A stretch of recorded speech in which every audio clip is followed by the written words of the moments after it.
What up, everybody? It's your boy Kakash13542, aka Marlin, aka YG Fish, YG Piranha, and I'm here to do some reviews. It's been a while since I've done some due to the holiday season, but let's get right back into it with it being 2024. It's a fresh year, fresh start, fresh reviews.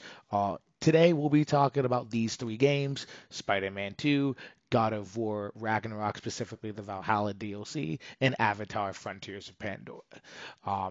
Let's get right into it. So, Spider-Man 2, I just beat it. Spoilers, that's all you're gonna hear.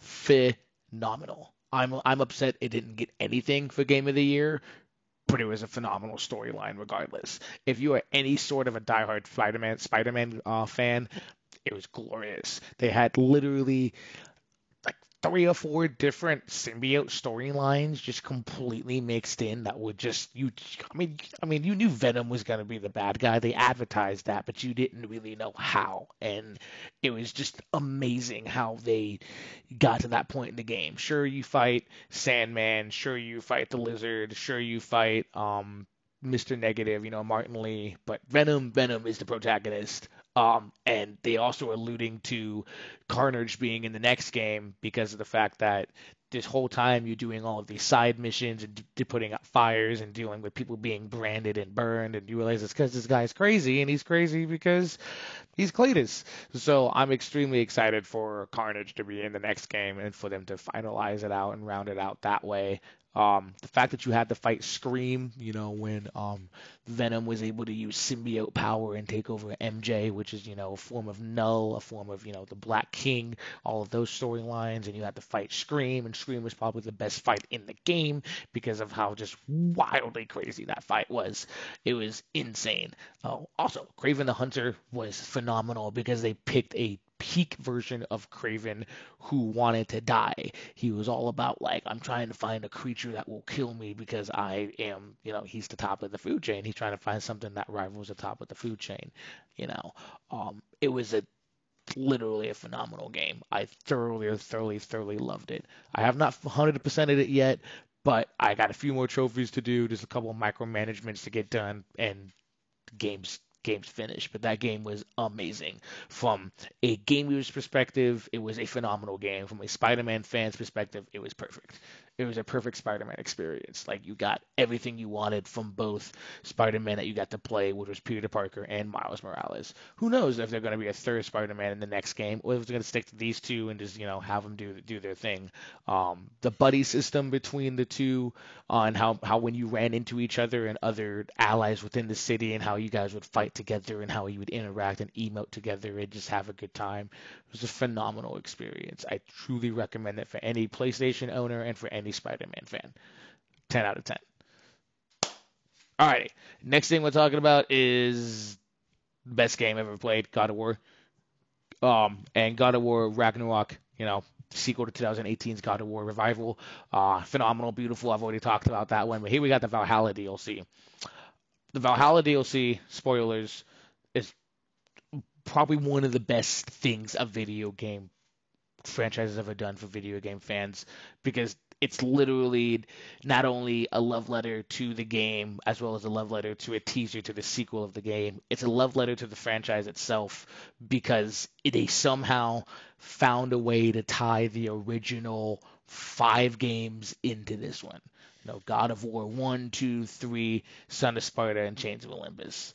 Ghost of Sparta, excuse me, and Chains of Olympus. All five of those games were incorporated in some kind of storyline fashion in this DLC. And me, having not played any of those, I never had a PS2, I didn't have a PS3, and I never really had time to commit to those games, especially once the 2018 Revival came out. I didn't really feel the need to because it was a completely different game embodying the same spirit and foundation that the first opening franchise has built. And then with this DLC, they were able to bridge both, because you end up basically Valhalla is for Kratos, it's pieces that he remembers of his life, his whole life, including his life in Greece, which was the original game. And the fact that they allowed you to basically go visit Greece, revisit his memories, explain the storyline, explain his struggles, everything where he's come from those games.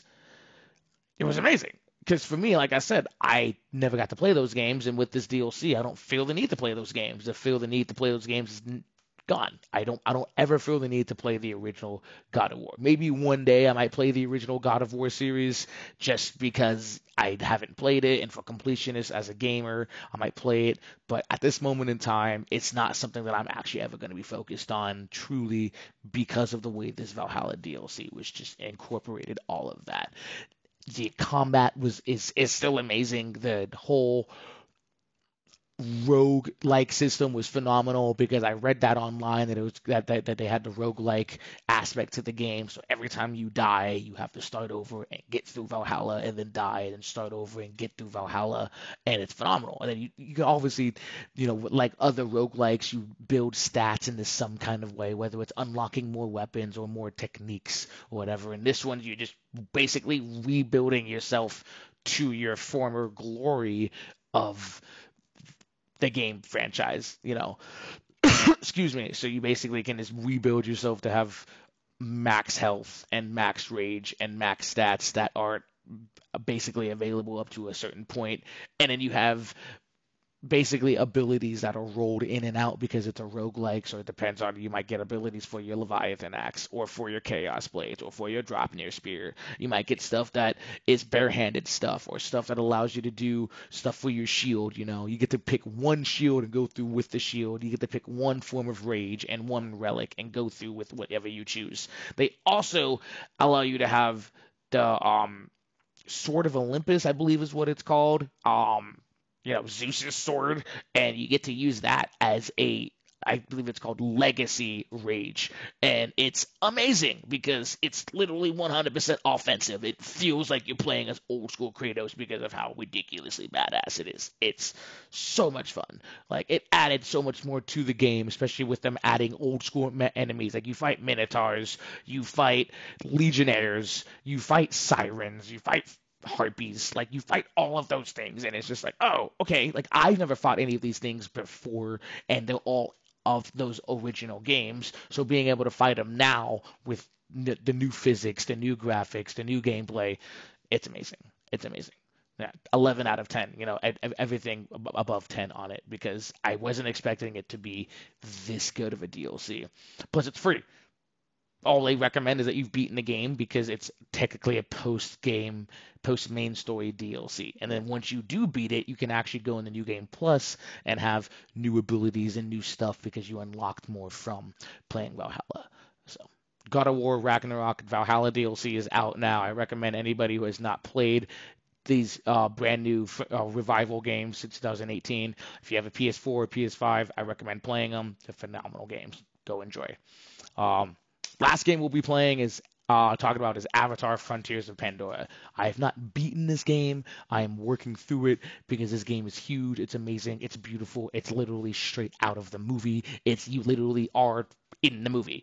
Like, that's why it's called Frontiers of Pandora, because you're frontiering through Pandora. You literally get to be on the planet and experience itself as one of the Navi, and it's just so much fun.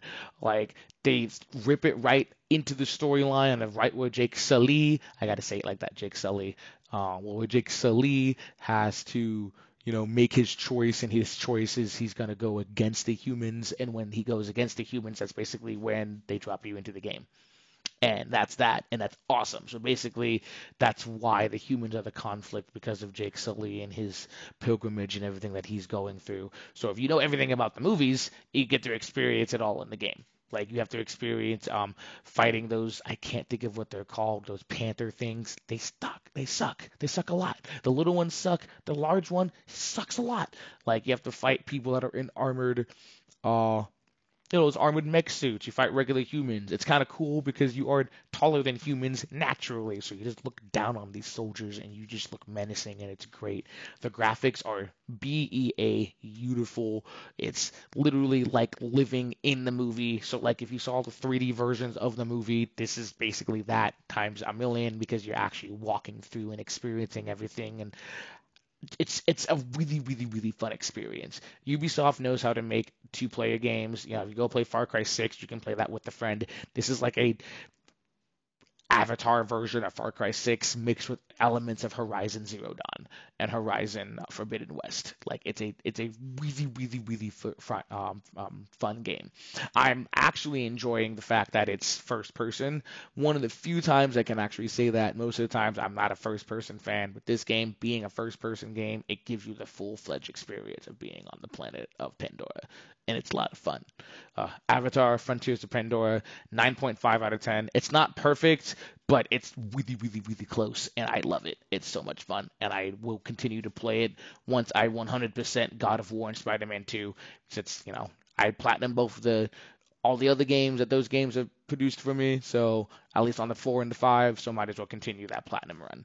So, Avatar Frontiers of Pandora is available, I believe, on Xbox and PlayStation. I'm not sure if it's available on PC or Switch, but most likely it's available on either of those as well. I believe it's available, but don't 100% hold my word for it. Just go look it up. I will be talking about some newer games at the end of the month because I have already pre-ordered and paid for Justice League versus the Suicide Squad and Tekken 8. So it will be a phenomenal time at the end of the month. I'll probably be spending a lot of time playing those games so I can give you a full-fledged experience because Tekken is the one fighting game where I have the largest roster of characters that I know.